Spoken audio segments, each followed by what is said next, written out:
So nice to have you back, Michael, on this podcast. We're waiting for Richard to join us. And let's get started with the debate between Donald Trump and Kamala Harris. What's your understanding of the outcome of the foreign policy of the United States when it comes to the economic war between the United States and China? Well, I don't think there was any outcome at all. The questioners were obviously supporters of the Democratic Party, and they wanted to make it all about personality.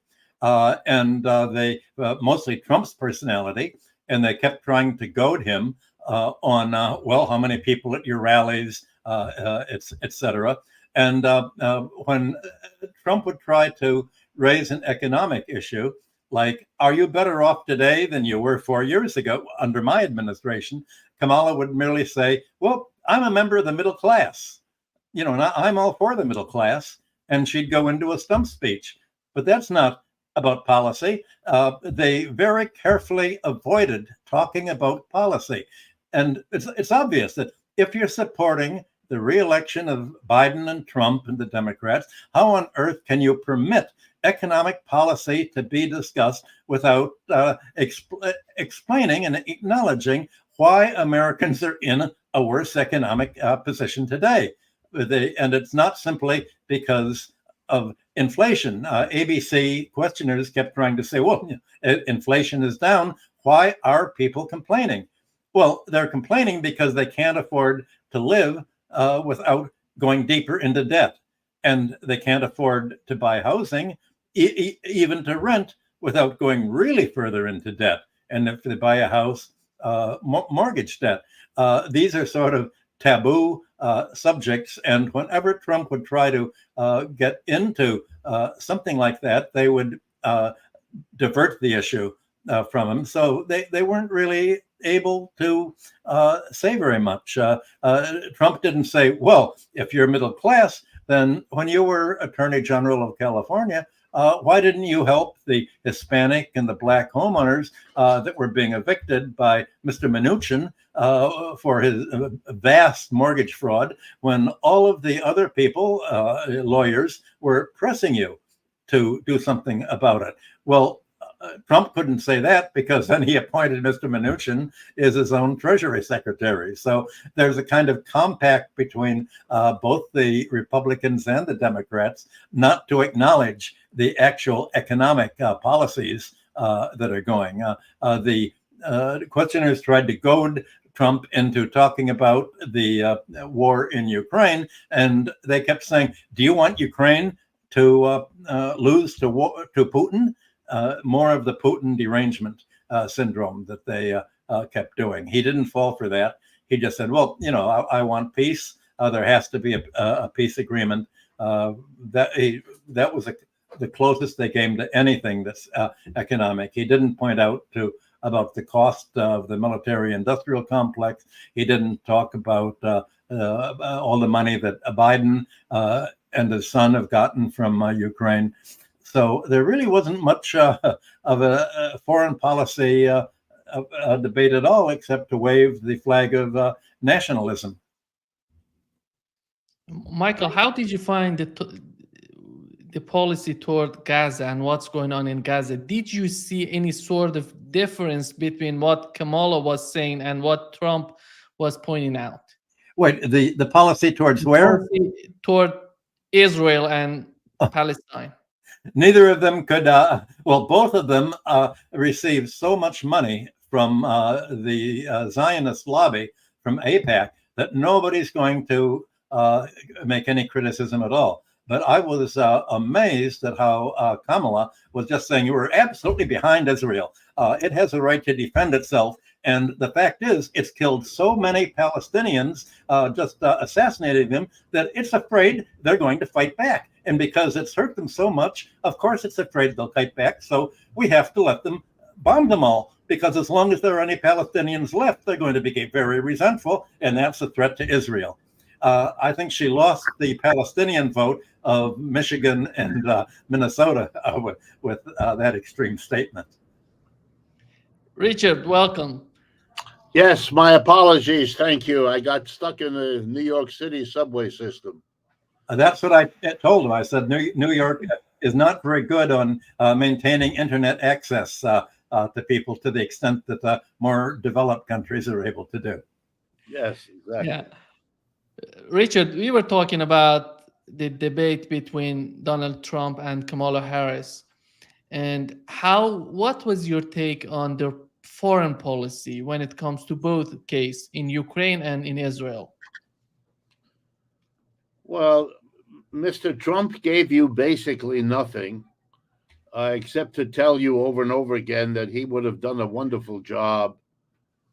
The level of discourse of that debate tells you something about a society that has lost all connection to its ostensible political processes. I mean, are we really talking about the problems of the society and the solutions, or at least the directions of the solutions we're looking for? I don't think so. It's not just the lunacy, the Haitian immigrant eating pets, or the other really crazy stuff. The sadness is in what was not dealt with. I mean, let me try to give you an example that really did strike me. We are living through, and we've all three of us have discussed this separately and together. We are living through a reorganization of the world economy in a major way. The dominant, nearly monopolistic position of the United States for most of the last century is over. And there's another player in the game, and that player has caught up or is in the process of catching up and surpassing the United States in high tech and other areas. The BRICS is already a larger economic formation than the G7. The United States' global position is radically changing, and we're in the middle of it. And the direction is now quite clear, and the outcome pretty clear too. Maybe not so quickly. I mean, there'll be surprises, but there is a big change. And what is the position of the United States? Are we, for example, as a nation, going to try in every way to hold back the Chinese, as as the tariffs are designed to do, and the provocations around Taiwan, and is that what we're going to do? Are we going to arrest the Huawei executive's family in Canada, and on and on and on? Or are we going to sit down and work out some way to share this planet, to figure out how to be respective ecologically, which we kind of know we have to, and respective of one another's frameworks of functioning? And that will open up the whole question of the Monroe Doctrine here in the. I mean, look, this stuff is already happening. The question is, what is the position of the United States? Is it going to accommodate the decline of the American empire? Is it going to fight tooth and nail? Is it what?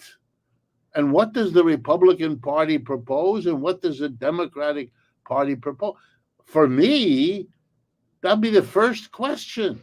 That is the dominant question within which Taiwan or Israel or Ukraine are particulars, are specifics, are symptoms.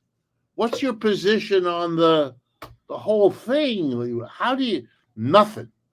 For me, I'm waiting. I get nothing. This is what my friends of mine these days are calling a nothing burger. When you open the two pieces of bread, there's nothing inside, because in a poor country you eat the simulacrum of food because you can't afford the food. They were very disappointing for me. Not surprising, but still somewhat disappointing. I didn't hope for much from him. I had hoped a little bit of some sort of suggestion. I felt that she mostly lined up um, as a junior member of the Biden team, whatever that means. There was no hint that she would be different from the sort of neocons that they have at the top of their agenda. I keep hearing rumors that the next Secretary of State, if she wins, is Mr. Jake Sullivan. He's the same person who's doing all this stuff now.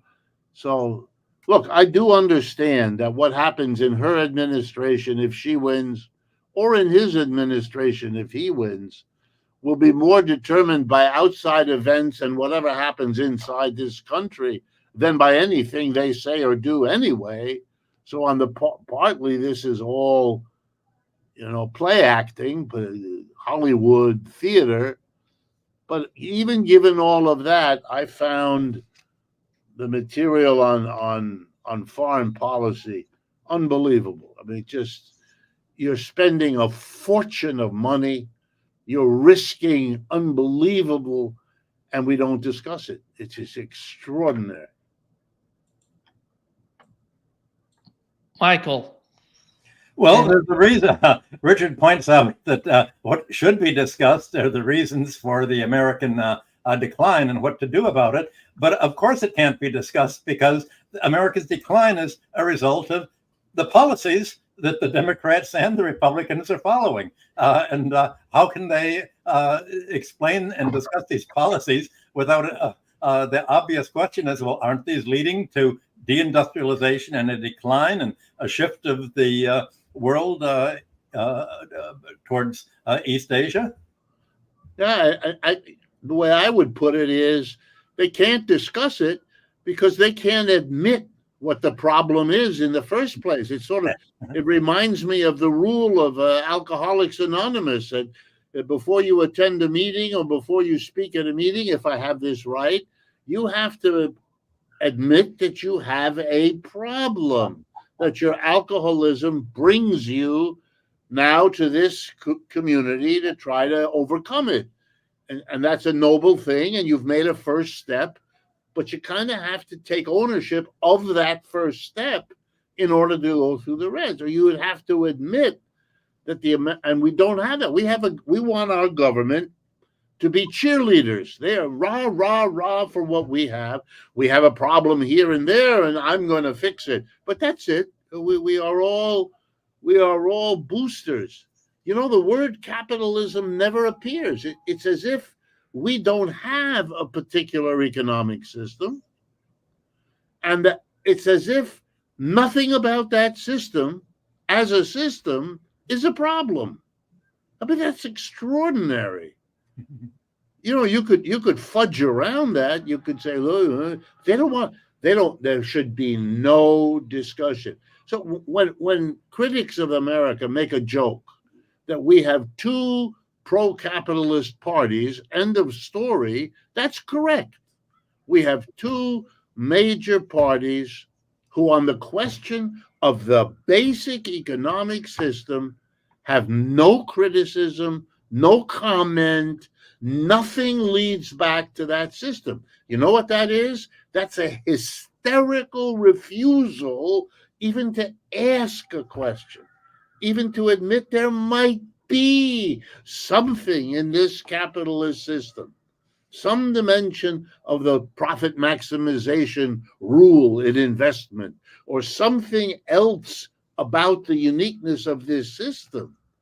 The very fact that in every workplace, a tiny group of people make all the decisions, what to produce, how to produce, where to produce, what to do with the profit, that structure, irrelevant. How do we know it's maybe irrelevant? that's we're on Neiman's show instead of on ABC. Right. I mean, it's an extraordinary hysteria. It doesn't show up as yelling and screaming, although we are getting there. But it's more the community of people who, without knowing it, without saying a word, understand the taboo. It's like in certain communities, you can't say a word about sex, or you can't say a word about religion, or the taboo topics that don't have to be discussed because there's the agreement of everyone never to bring it up. And the hysteria of it. I mean, the only time you got close, the only time was when Mr. Trump calls her a Marxist and refers to her Marxist father. And you could see in the room, and I thought she handled that really quite well. I was impressed. She rolled her eyes, twisted her head, smiled, and brushed it off. And so did everybody else. It was an inappropriate side comment that nobody was the slightest bit interested in. And I'm glad. I mean, I know where that would have gone had they been interested. I don't regret this. I enjoyed it, to tell you the truth. But it was also a sign. It is out of bounds. It is, as if one of the two of them had started taking their clothes off. Not conceivable. It will not happen. Yeah.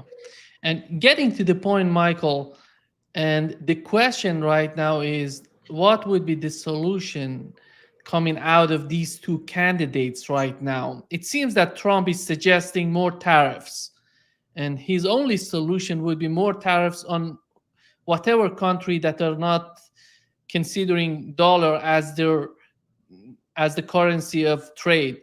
And how do you find it right now? Is Donald Trump capable of convincing these countries by tariffs? The Biden administration is already convinced. It's not just Trump talking about tariffs. This is the one response that the Biden and Harris administration has. Already Congress has passed a law. As of January 5th, 2025, U.S. tariffs are set to be doubled or more, at least to 25% to 50% for many Chinese imports, including semiconductors and solar cells and needles and syringes. They've been doubled from 25% to 50% rates. That's getting pretty close. And the U.S. is planning already a 100% tariff on Chinese-made electronic vehicles. So all Trump is doing is going along with this already set U.S. policy. The 100% tariff on vehicles is supposed to be going into effect on August 1st, but it's been delayed in time to allow for some kind of public review, I guess because they don't want any fight back before the election. But Canada doesn't have an election in November, and just last week, they've already announced they're going to impose a 100% tariff on Chinese-made electronic vehicles effective October 1st, as well as 25% tariffs on aluminum and steel from that. Well, what Trump has been talking about most of all is steel. And it's worth talking about this because I think this is one of the reasons why America is going down. It's amazing how American foreign policy is so self-destructive. And why is this? It's as if U.S. strategists imagine that when they're going to impose a new belligerent economic or military policy, such as the tariff, other countries are not going to respond. They're going to just accept what the U.S. is doing, just like Germany has done when the U.S. destroyed the Nord Stream pipeline that was giving it the gas to make its chemicals and fertilizers and fuel its steel industry. So let's see what China can do when America imposes these tariffs. It's not going to complain to the World Trade Organization what it's been doing, because the World Trade Organization has been paralyzed for the last few years by the United States refusing to supply one of the referees, and there's not a quorum to make a decision. So China, even though it believes it would win some kind of damage from the United States by the World Trade Organization, it realizes that's a U.S. organization and it's a kangaroo court. So let's be imaginative. I think we talked before a little bit about what the U.S. could do. If the U.S. imposes a 100% tariff on vehicles or on steel, China can retaliate with, let's call it, triple damages. It could charge a 300% export fee on sales of aluminum, germanium, gallium, rare earths, and these things that America needs. Or it can simply say, we can't continue this trade under these conditions, because 100% tariff would mean that the entire value of the Chinese exports to the United States, the entire value amount would be paid to the U.S. Treasury to finance the military department and the military's encirclement of China and other East Asian countries. So the more Chinese companies exported to the United States, the more the United States would have to militarily surround China and these countries to try to destroy their economies. That's one thing that they could do. They could just say, we're fed up with the system. Like I think already countries around the world are fed up with them. It could simply stop it. But there's an even worse problem. And this is something that has been going on. The anti-steel tariff, the steel tariffs have been going on for a long time. I think 10 years ago already, I discussed with Lori Wallach on Democracy Now! In 2018 why it's wrong to have steel tariffs. The American protectionists in the 19th century, the American School of Political Economy, developed a whole logic of protectionism and how to use protectionism to make America industrially stronger. And the basic theory was you don't want to export raw materials. You want to import raw materials, and you want to work them up into finished manufactures, because that's where the value added is. That's where the technology is. That's where the high wage labor is. So America's strategy, like that of Britain, should be to convince other countries, you produce the raw materials, send them to us to work out, and you will benefit from the comparative cost theory that David Ricardo thought up and is still the basis of American theory. Everybody gains by a division of labor, especially if it's a division of labor between raw material supporters and industrialists and industrial producers. And that's because in America, by raising the price of steel, you raise the costs to every industry that's using steel for its more sophisticated products. Machinery is made out of steel. All kinds of machines are made out of steel. Just about every large value-added key product is made, airplanes out of steel. And why on earth would you want to increase the cost of steel as an input that's going to make products made out of steel less competitive in world markets? I think Trump's attempt to say, I'm going to try to get the labor union vote of the steel industry by raising tariffs, and that may help me get elected. But it's the most anti-industrial policy that you can imagine. And it's not simply an anti-China policy, it's an anti-Japan policy. Already, you've seen in the last week, the Biden administration saying he will absolutely block Nippon Steel from trying to buy out the sort of rundown U.S. steel company. Nippon Steel had promised to modernize it, to make it competitive again, to invest $15 billion in upgrading the production facilities of U.S. Steel.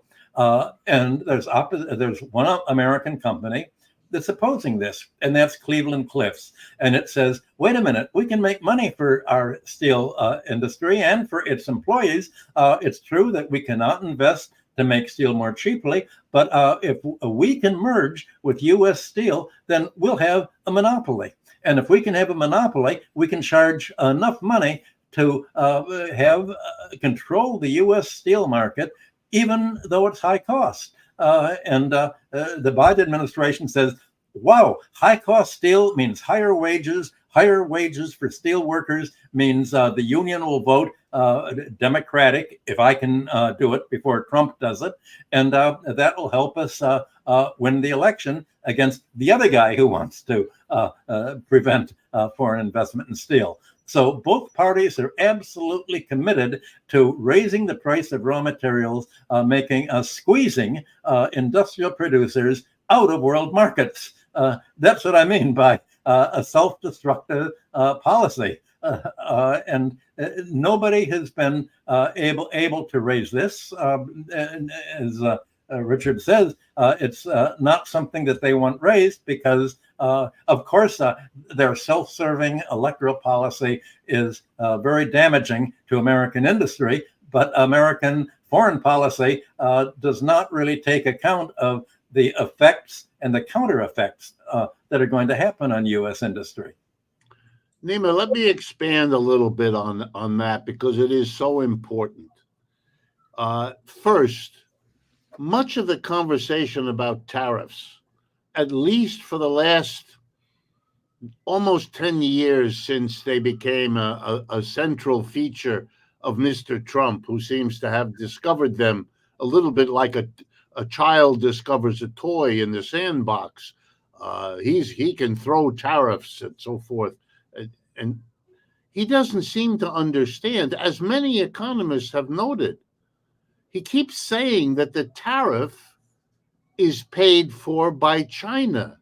It isn't. The tariff is paid for by the American importer who brings it in. A tariff, by the way, and folks should enjoy this because it's a way of amplifying, enriching what Michael just said. A tariff is a tax.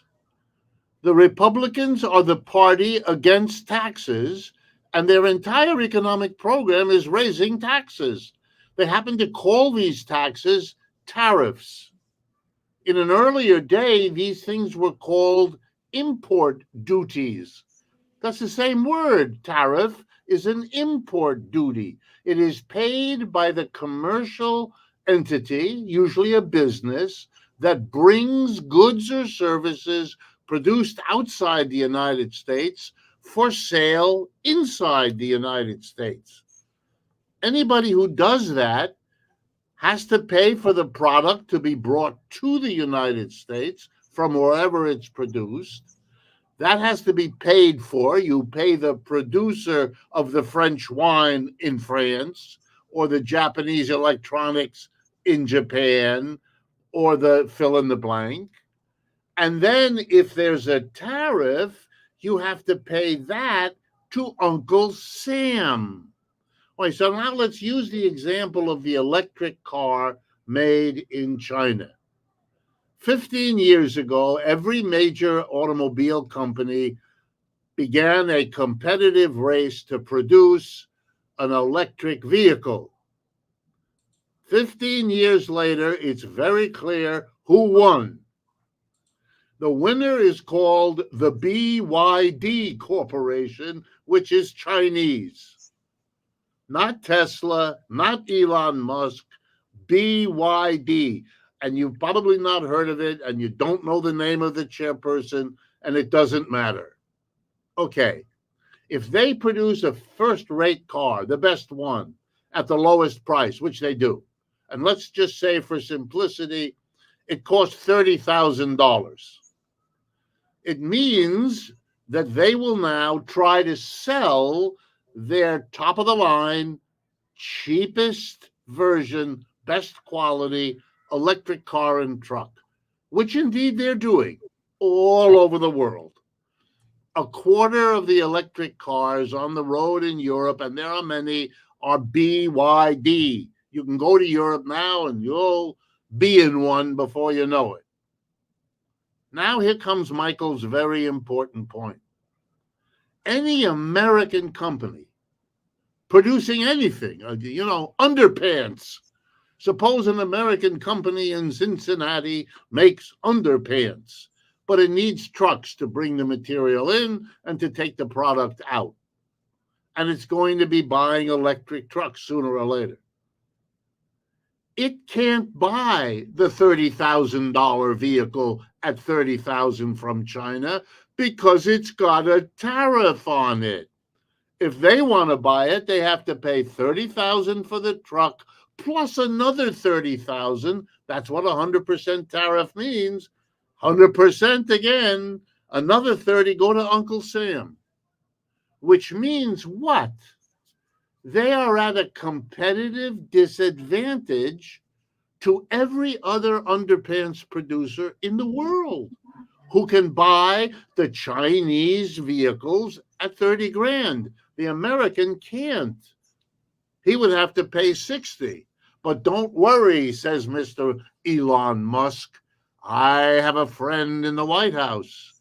I get a tariff, and so I can sell you the Tesla truck at $55,000, and you'll be happy you're getting it at all. And so you'll pay 55. All your competitors around the world will pay $30,000 for the same truck that lasts the same time. You know what that does? That destroys the market for the United. They can't compete. Their costs are too high. What will happen to Americans is the same thing that's happening in Europe because they can't get cheap energy. We can't get cheap Chinese goods. If you didn't want this to happen, you would have had to stop Chinese development 35 years ago. It's too late. That's not available anymore. But nothing of this is discussed. Not last night, not in the press. It's just, I'm going to throw tariffs. I'm an economic historian. There's something called the infant industry argument. It's an old argument of people who have studied this question. And it goes like this. If you want to develop a new industry, if they're just babies, new industries developing, and they're surrounded by tough competitors, well, maybe a tariff for a little bit, you can catch up. You can get enough production going that even in your little market, you can get up to speed and then you can compete. But it's understood to be a short-term policy. Under particular conditions, for a while, it would make sense. If you don't understand that, that's when you get the situation we have now. We're not an infant industry. We are a dying industry. We're at the other end of that life cycle of industries. There's not an appropriate policy, especially if you once were the empire center. Here's the joke that may capture it. These policies are justified by saying something about isolating China. What they are actually doing is isolating the United States. We are cutting ourselves off. Michael just touches the tip of the iceberg of retaliation. The rest of the world keeps hoping this is a phase that the U.S. will not stay with. The longer that doesn't appear to be the case, the more it looks like the Democrats have bought into basically doing it again, the way Michael quite correctly says Biden continued Trump's tariffs, most of them. The more the rest of the world realizes this has been a basic change, and now they're going to consider how best to respond. We may think that Europe is all settled. It isn't. Right below the surface, we have a European politics that have been lined up behind the United States for half a century. These people, all of them, Macron, the whole Tory regime, unfortunately, a good part of the Labour Party also in England, Schulz in Germany, and so these are people whose whole careers have been supporting the United States, protected by the United. They're part of the United States. But right below the surface is a vast class of Germans, of French people, of British people, of Italian people who don't want what's going on. Who the biggest single topic for discussion in Europe now that I encounter is around the topic called deindustrialization. That's the anxiety there that they are being dropped between the two colossuses, China and the BRICS on the one hand, and the United States, G7, all of that on the other hand, and that they're the sacrificial lamb, that the way war will be avoided between the two poles is sharing the booty of a disintegrating Europe. And they don't want that because they know where that leaves them. They don't want that. And they're going to make a problem. You can already see it. You can see it in the rise of the far right, which takes advantage of the working class dilemma around this. But you can also see it in the shift of masses of voters. Again, I want to remind people, a few weeks ago, in the elections in France, out of the three major parties, the party of the sitting president came in third out of three. He's done. He's not President Macron. He's President Macaroon. It's finished. He's a joke. What happened? 4 left-wing parties got together, formed a unified party called the New Popular Front, and they're the biggest party in the French Parliament. They are a party composed, ready, because my American audience has to love this, of the French Socialist Party, the French Communist Party, the French Green Party, and the biggest of them, something called La France Insoumise, which it translates roughly into France Unbowed, which is the party of Jean-Luc Mélenchon, who, unlike Kamala Harris, is a Marxist and always was. And he's the biggest successful politician in the country as I'm speaking. Things are changing, but listening to that debate last night, you wouldn't have a clue. Michael, do you want to add something to what Richard said, or I can? Well, we can. It's not only the European population that's talking about deindustrialization, it's the leadership. We spoke before about Mario Draghi, who just came out with a report. Right. Yeah, for the European Union Commission, saying 800 billion euros to promote industrial investment in the hope that somehow that will help pull Europe to make it a real rival between America and China. Well, how can an American colony try to be a rival of America if the leadership is all on the U.S. payroll? That sort of is a fantasy. But the problem is, where is this 800 billion going to go? Suppose that you were to use the 800 billion euros to build all brand new chemical companies, all brand new steelmaking companies, or whatever industry you're going to get. Who would operate them? How would they? Who would invest and pay for a company that has to pay 4 or 5 times as much for its gas as the Americans or Chinese have to? Much more for its oil, much more for any kind of input that the United States wants to sanction against Russia or China.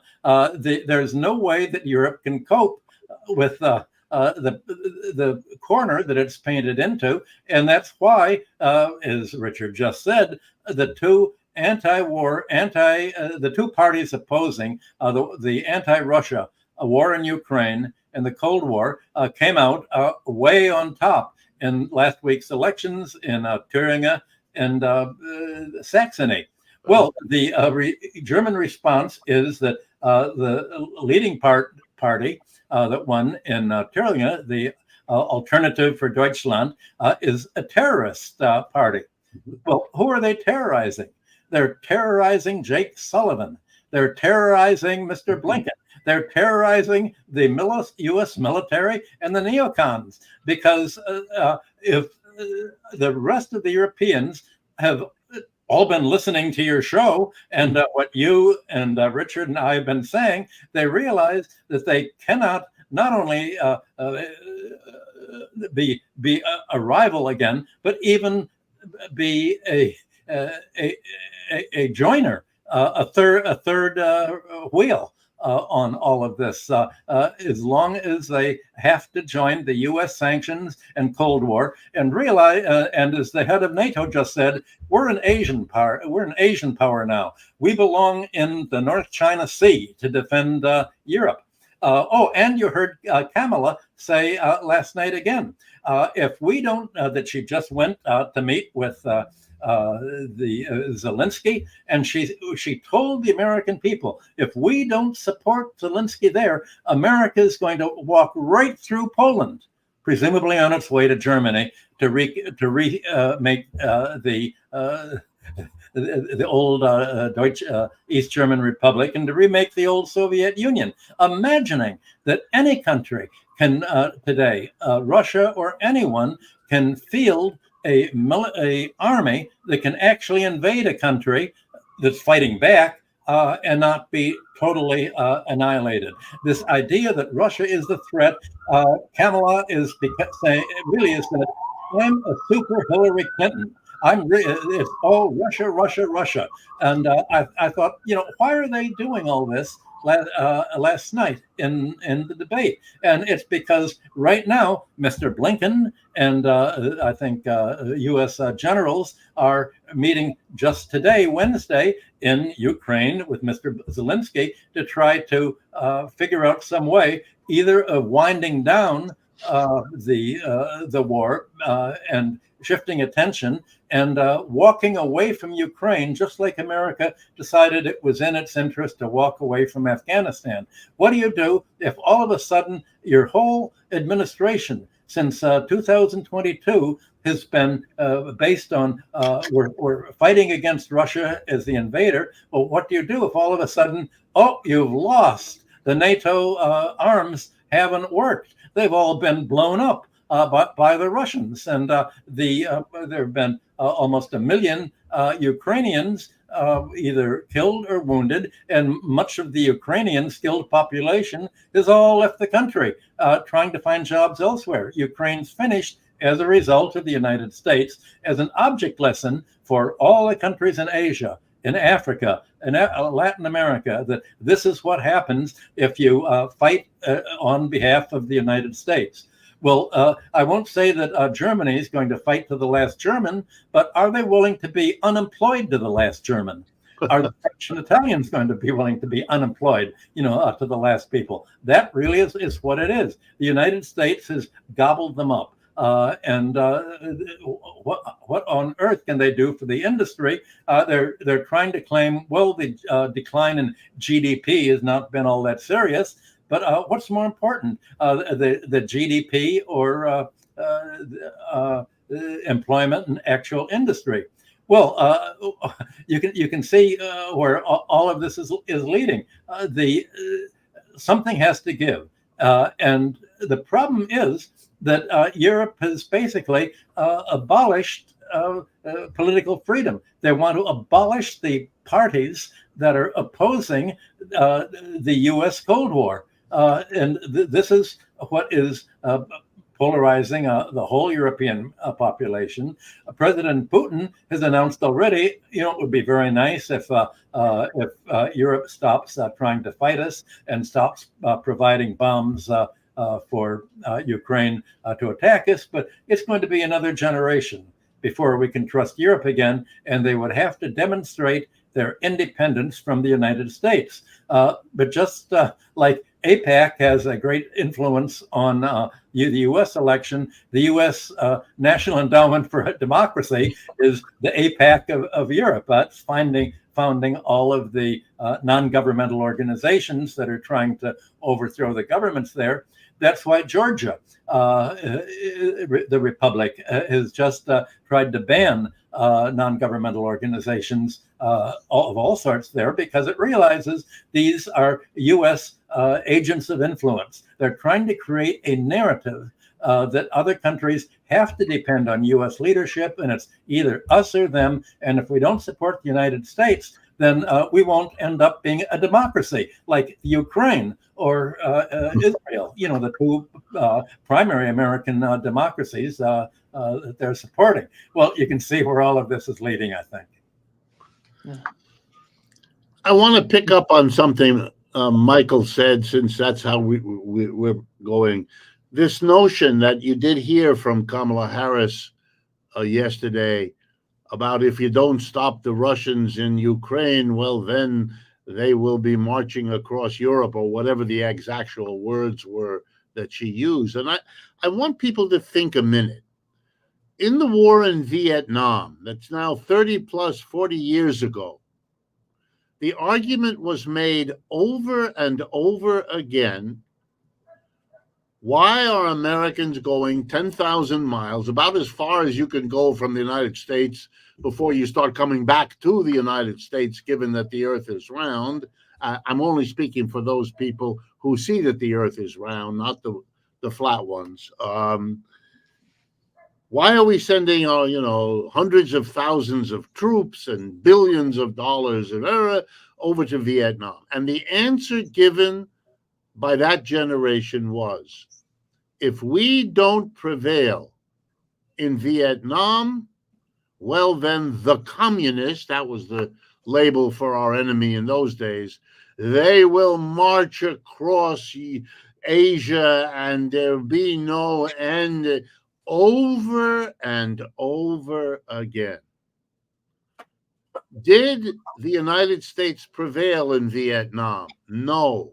In 1975, that war came to an end when the United States was defeated and left Saigon in a hurry, with people hanging on to the bottoms of helicopters as they left the country for the last time. All right, we've had 30 to 40 years. Where is the demonstrated movement of the communists of North Vietnam, or any communists taking over any country in Asia? Answer: nothing. None of it. None of it happened. None of it took place. Every prediction was wrong. Are we going to simply pretend that none of that happened? But before you answer, let me give you the next. Why are we in Afghanistan, we were told many years later? Well, we can't allow the Taliban, because if the Taliban were to win, the next thing you know, the Taliban would be everywhere, and radical Islam would destabilize all of them. The Taliban won. The U.S. is gone. Where's the big Islamic takeover? Nothing. How many times is the world, both America, Europe, or any place else, going to believe this kind of an argument? This is the argument which any elementary school psychologist will tell you. It's called projection. It's when something you are trying to do, which you cannot admit, becomes explicit by projecting it as the objective of the other person in the environment. You know who's trying to hold on? It's the United States.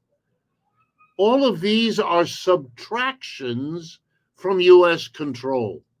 Vietnam stopped being what it had been. Ditto for Afghanistan. Where it goes, who knows? It's as if these folks can predict the future. Well, I just gave you two monumental examples where they kept predicting what never happened. 1,000 variables have to be in place before Mr. Putin, no matter what he wants, could touch another country. Look at the problem he's having with Ukraine. You think he's going to be busy going somewhere else? It's going to take him a generation to absorb the cost of this war, no matter what the outcome is. The idea that those neocons who blew it when it came to the consequence of Vietnam and who blew it again in Afghanistan, they know what he's doing, what his plans are, and what indeed he could accomplish. Childish. The only thing more childish than to make that argument is to be upset when reasonable people don't believe you. That shows you really are out of touch. You cannot play this game over and over again when it never pans out.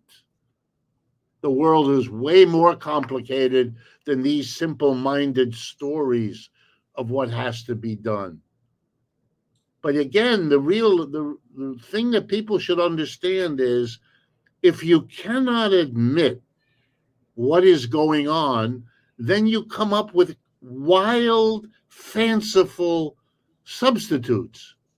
You cannot admit that for Russia, the terrible anxiety was the march of the NATO forces closer and closer to them. Of course, it's a problem, given the history of the Cold War.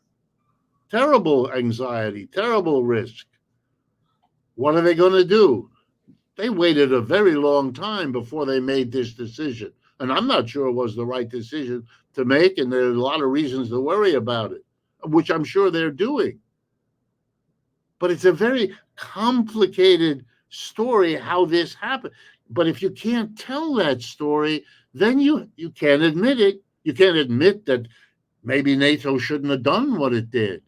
Maybe NATO should have held on to what it committed to, which is not to expand, not to further threaten, to be satisfied that the communists had lost in Russia and were replaced by people who celebrated the Russian Orthodox Church, which Putin does and always has. Okay, but you can't ask those questions. Those are not allowed. Those are questions of strategy, questions of choices you made. No. So you have to come up with something else. And what do? You demonize Mr. Putin. He becomes Joe Stalin all over again, minus the Soviet Union and minus communism. And here's a parallel also from last night. If you can't admit that the United States is now wrestling with the difficult problem of an empire going down, which is a very different set of problems than you have as an empire going up, which was our last century. The last 100 years is mostly about American empire going up. Now it's American empire. If you can't admit that, then you have to come up with some other simple-minded alternative. And here in the United States, as in Europe, the alternative to facing the decline of Western capitalism is to demonize immigrants. Childish, silly. I sit with adult human beings whom I admire. They are my friends. But they seriously want to believe that the United States, a country of 330 million people, is traumatized and endangered when 10 to 15 million undocumented Central Americans, among the poorest people on the planet, have arrived. And you know what they want and what they demand? A job. That's it. They don't even eat your pets, although if you get strange enough, you will imagine that. And that's too because you cannot accommodate a conversation about what the realities are. And so to answer the question you posed to Michael before, what's going to happen? Here's my answer. Nothing. Nothing much is going to change. Will there be, is it better to have Kamala Harris? In my judgment, sure. I agree with her on abortion. I agree with her on a whole lot of issues. I don't agree with this man who is really frightening in all that his face shows, independent of what comes out of his mouth. His response when she confronted him rightly with the fact that he called for the execution of 5 young black men who were later found to be innocent, but that's not the issue. He wanted to execute people before they had their trial. What? I mean, and he spent the money to put an ad in the New York Times, his own money, to make this case, that's why everybody knows about it, as loudly as possible. Okay, I understand there's a difference between that and her. But since they don't deal with the basic problems, as I think most of what Michael and I have been saying, then my expectation is the decline of Western capitalism will continue. Because what these people are doing has nothing much to do with that. And it isn't a sustained policy, because you can't have a sustained policy if you will not have a conversation about what the problem is. It's as if you have the alcoholism problem. You went to a meeting of Alcohol Anonymous, and you wanted to know which arm you should scratch. And the people said to you, what are you talking about? Well, you said, I want to know which arm I should scratch to deal with alcoholism. And slowly somebody would explain to you that the quest you're on to determine which arm to scratch is not going to affect your alcoholism. It's not going to solve it. It's not going to make it go away. It's going to be as bad or worse next week as it was this week, because you have a problem in being unwilling and unable to deal with what your problems actually are. As an economist looking at the United States, that's what I see. I see denial on a scale that is genuinely frightening. And last night's debate is another chapter in that denial. Well, we're talking so far about the problems with U.S. policy, and Richard is quite right. This poses a question. Why don't China and Russia and other countries understand what the U.S. policy is doing to threaten them? And why don't they anticipate these sudden attacks, these self-destructive moves that they're doing? For instance, why Russia's blamed? Why on earth didn't it anticipate the Ukrainian surprise invasion of Kursk? Well, Putin, I think, made the same limited scope that Stalin had.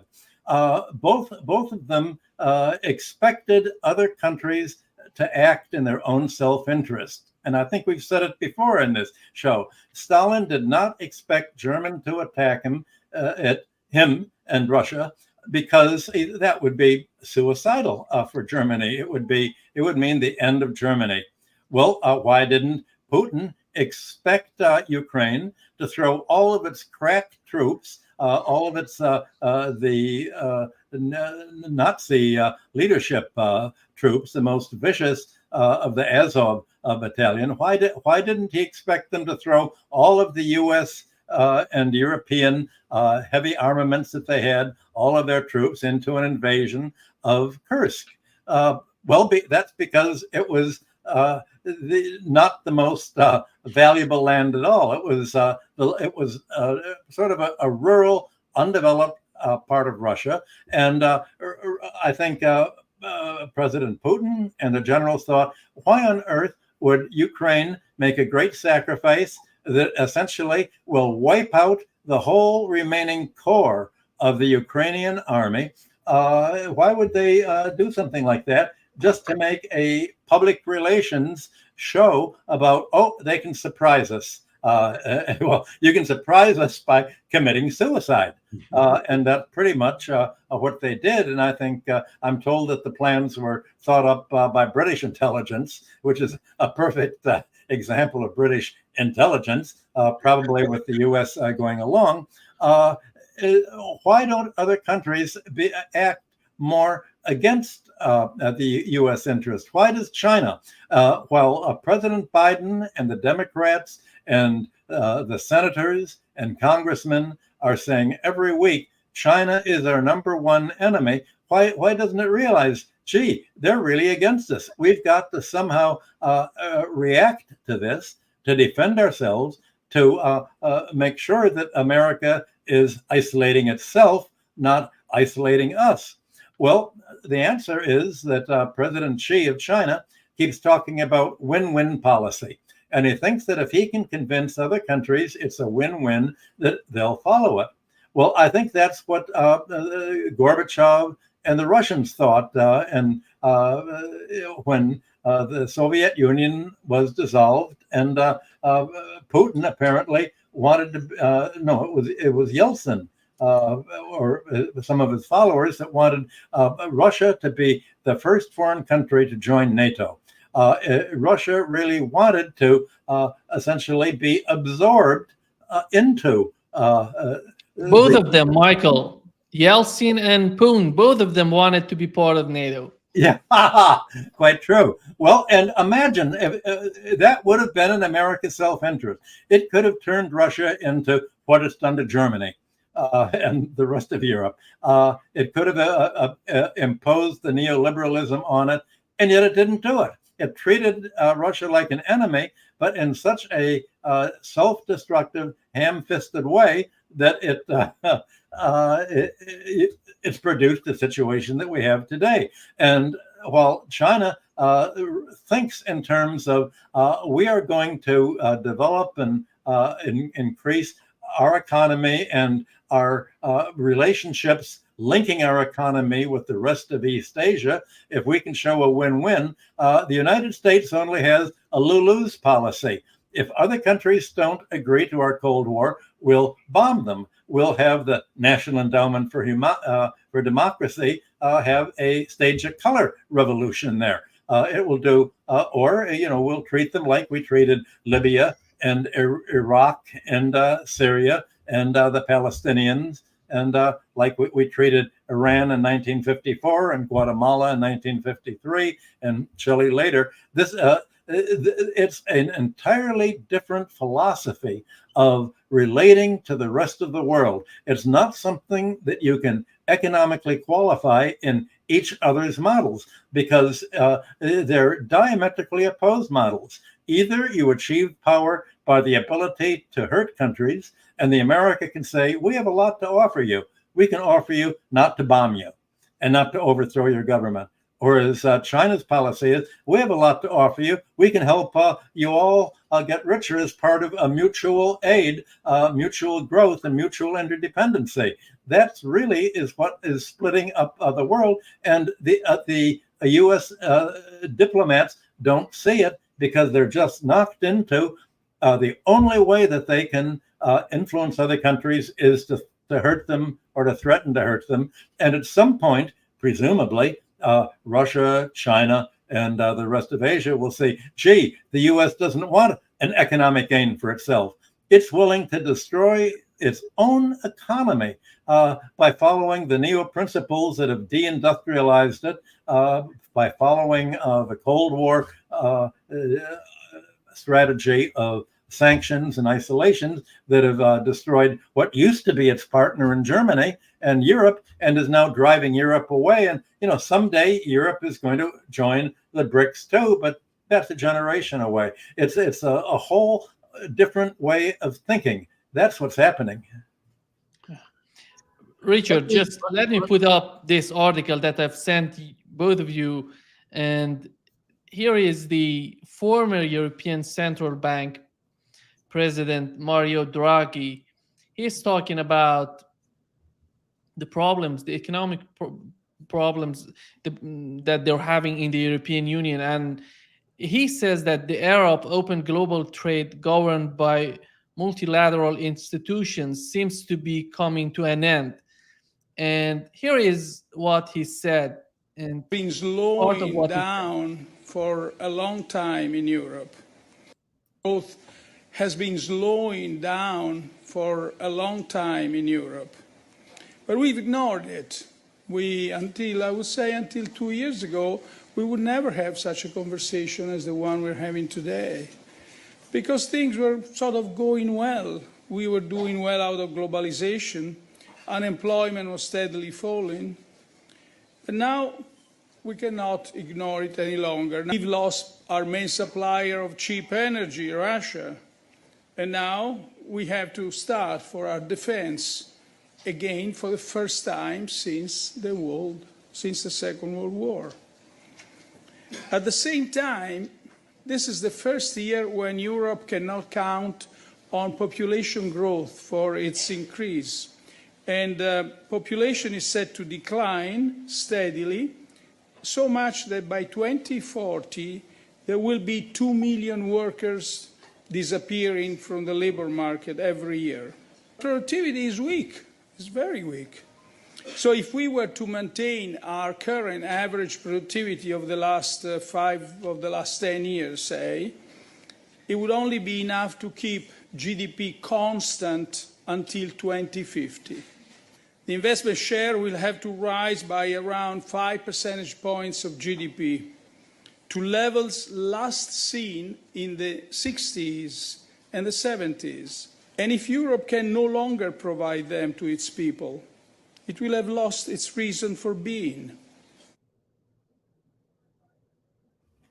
It's amazing that the left has, certainly the American left, the British left, haven't picked up this. It's the bankers, it's the right-wingers, like the Alternative for Deutschland, that are making these points, not the left, except for Sarah Wagenknecht. Well, I think there's also, let's be careful here. And I betray perhaps a bit of my own European background. But I said earlier, and I meant it, that below the surface of European politics, these issues are being hotly contested and fought. Partly what you're seeing is that Mr. Draghi's report is the process of bringing to the surface and confronting everybody with what has been below the surface. When he says only the last few years, what he's referring to is the last few years of an intense conversation that we are being destroyed by this policy, and we have really two choices. We either face it and try to do something about it, or simply quietly disappear and become an irrelevant place in a part of the world where people go to retire, or something else, but not a central part of the economic dynamism of the world.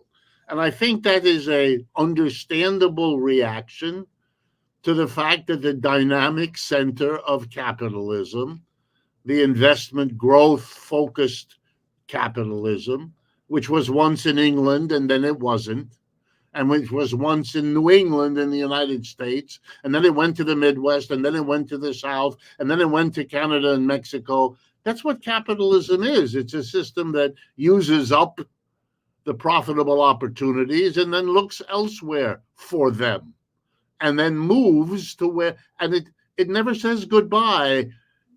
I live in near New England. I work in Massachusetts. When I drove to and from my job, I drove by long blocks of 4- and 5-story high brick factory buildings that were built 150 years ago for textile manufacture.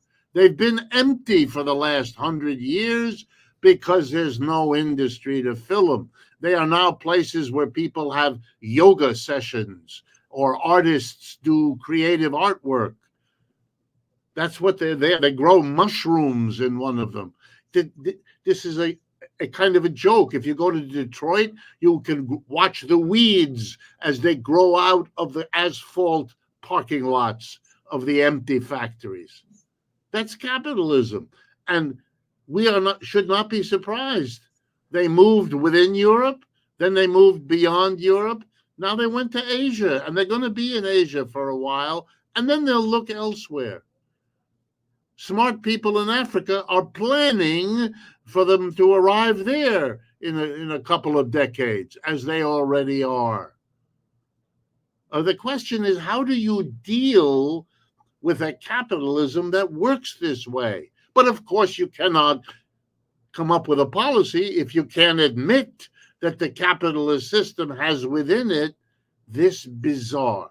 Look, it has been 50 years now or longer since Rachel Carson writes her book, Silent Spring, which explains to capitalists that there's something in the capitalist system that destroys the physical natural environment, and that you better do something about it, because if you keep doing the same thing, it's going to destroy you. But the same people who can't hear that, they can't hear what Michael Hudson just told them. They built up the American empire by watching what the Europeans did and mimicking them. When the Europeans were exhausted by World Wars I and II, the culmination of how they organized the world, the United States went in and replaced them. That period is now over. They don't know what to do. The empire has developed. The capitalism has moved on. The dynamism is somewhere else. They woke up 10 years ago to discover that the Chinese high-tech companies can do everything Intel, Apple, Microsoft, or any of the others can do. And the last 10 years prove it over, but they don't want to see it. Notice the strange reversion to a tariff policy, something that they used early on when they were coming out of their colonial status to try to cope with competition from Britain.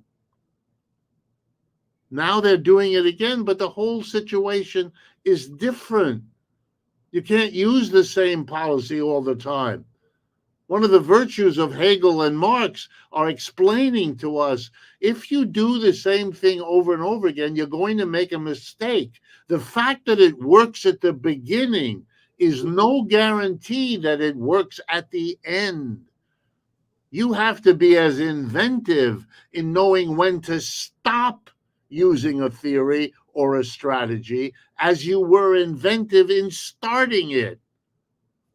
It's not that you discover it and then you stay with it for the rest of your life.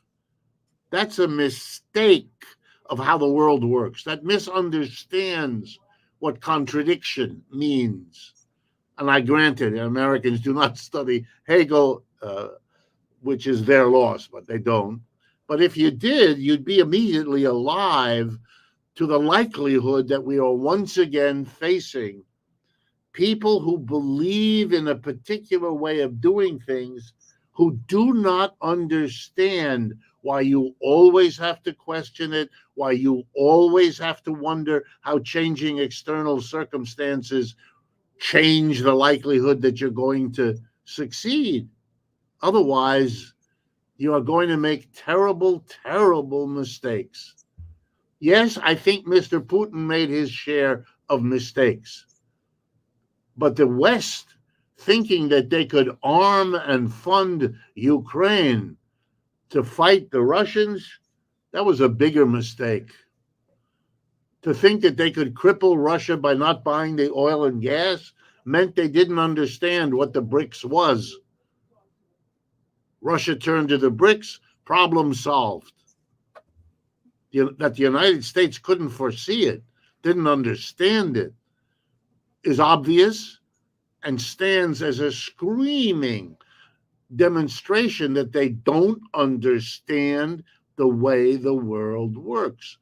That the Washington Post and the New York Times watches the debate, listens to the idiotic things said about tariffs, and goes about discussing them as if they weren't idiotic, tells you something. It is a remarkable moment not just of the crises facing the United States, but of an awful, awful incapacity to even begin to understand what's going on here. It makes these programs like the one you're doing very, very important, but a little bit odd. I don't want people to think that Michael and I are unusual. I mean, we are, of course, and in American economics, particularly so. But I'm hoping that they get the notion there might be something here. That the fact that we don't sing the same song that you will find in the financial press may not mean that we are dismissible as kooks or something strange. We really are, and maybe wrongly so, but we really are trying to get people to see other dimensions to which they seem committed to blindness and denial. Michael. I think the discussion can be clarified by realizing that there are different kinds of capitalism. And the point that I've been making in many of our shows, we're not in industrial capitalism anymore. We're in finance capitalism. Industrial capitalism takes a long-term perspective for an obvious reason. It takes time to invest in a factory, to develop a market, to spend the time organizing in advance a whole supply chain and a marketing chain. This is why it's not done in America anymore. Finance capitalism lives in the short term. I said earlier in the show about tariff policy that the industrial tariff policy of the 19th century worked very well because America would import raw materials, export finished manufactures. Now it's doing the opposite. It's trying to maximize the price of raw materials, and that's killing the market for manufacturers. And that it's doing it because you can make money very fast by breaking up an economy and grabbing everything. The Russians had the word in the 1990s, gravitization, for its privatization. You could say that the logic of American finance capitalism is gravitization. That's what deindustrialization is. You run down not only your industrial plant and equipment and machinery, you run down your infrastructure, your bridges, your roads, your supply of radiation infrastructure for the internet, which is why Richard couldn't talk to us earlier today. This is not the kind of capitalism that people had 150 years ago or 200 years ago. This is not the kind of capitalism that Marx described, because the kind of capitalism back then, everybody agreed to make industrial capitalism succeed, you needed government subsidy of basic needs so that the employers didn't have to pay them. I think we said before on this very show that if you're an industrial capitalist in the 19th century, whether in America or in Britain, you wanted government to pay the cost of education, government to provide transportation at a subsidized cost, government to provide health care, government to provide waters and sewers. Now it's privatized by the financial people. So it's the difference between long-term capitalism and short-term capitalism. And long-term capitalism essentially was seen as evolving into socialism. And socialism wasn't a bad word. Everybody was using socialism. And the question was, what kind of socialism was the world going to have? Well, right now, instead of having that argument, what is finance capitalism going to evolve into? It's going to evolve into a Cold War, and we can somehow enforce a system on the world where other countries have to turn over their economic surplus to the United States to be used in creating a huge military expenditure and system of bases, submarines, battleships, non-governmental organizations, all to surround them. This has very little to do with the kind of capitalism that anybody expected in the 19th century. So you could just as well ask, where did capitalism go wrong? And is it really the kind of capitalism that people expected? And if not, maybe we have to see that we're talking about a whole different capitalist dynamic than what the classical economists talked about with value, price, and rent, and the different kinds of positive exploitation of workers, where at least the profits, yes, employers made a profit by paying workers less than what they sold the product for, but they used their profits to invest in new factories and means of production to expand production. So Marx said that under the capitalist system, profits were an element of value, whereas rent was empty. It was empty price without value. It's monopoly rent, land rent, and most of all financial rent, as we've seen in finance capitalism. So we're dealing with something that's systemic and evolutionary, and it's really, they're going in different directions. Short-term finance capitalism is going down because it's short-term and negative and punitive. Industrial capitalism, long-term, going up because it was reaching out to include other countries to make a mutually expanded market. And for that, you needed some kind of international diplomacy that was indeed, as President Xi says, win-win, as opposed to finance capitalism, which is basically a neoliberalism now. And the neocons lose-lose. Yeah. I think we have come to a point that we can wrap up this session. Richard, do you have something to add? No, I think we have opened up quite a few implications of conversations that we have had before.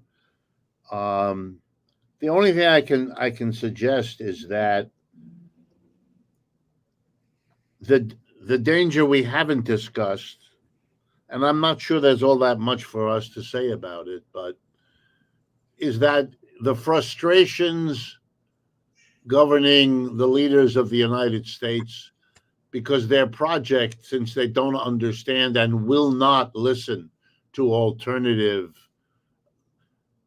Well, let me use the language that Michael. He's right. Up until the middle of the 20th century, people talked about socialism as one of the options. Working class people discussed it all the time. Political parties committed to socialism grew very well over the 100 years from 1850 to 1950. We are coming off of a period of time in which the Cold War effectively shut all that down, made everything into a good and evil kind of conversation that rational people either avoided, which many did, turned away from, which many did, or surrendered to the language and the polarization that makes rational conversation all but impossible, and means that the debates are so constricted that they have the intrinsic interest of what we saw last night on television, to wit, none. Empty theater of a political sort, barely. So my hope is it possible that we can once again talk about capitalism, its different forms, industrial, financial? Absolutely. Socialism, which also, by the way, has different forms that it goes through. Maybe we should talk about them. Maybe there's new ones emerging that we don't even bring into the conversation because we need to pretend that they're not relevant or they're not there, or that we have proven our bona fides to enough of the people that we are listened to even a little bit. I have had to spend a lifetime wondering, as I still do, whether anything I have said has been picked up by people, and if so, is it because of what I said, which is what I would hope, or because I went to the pedigreed schools of this country and got all the fancy degrees from them? I know how the American academic world works. So does Michael. And we know how the pecking orders are maintained there. And I really do wonder if I didn't go to those schools, if I didn't have the pedigree, if I didn't write books, whether there'd be other voices. And so I'm very grateful to you, Nima, that you haven't organized these conversations. They're very important, and they shouldn't be constrained by anything, because we are doing what a lot of other people could do as well or better, but aren't doing, which leaves it to us to do it. And Michael does it in his way. I do it in mine. You're doing it in this form. And that's, in many ways, the most important thing to keep going. Yeah. Thank you so much for being with us today, Richard and Michael. Great pleasure as always. Okay, same here. Yep. Again, my apologies for being late. I will try very hard not to do that. Okay.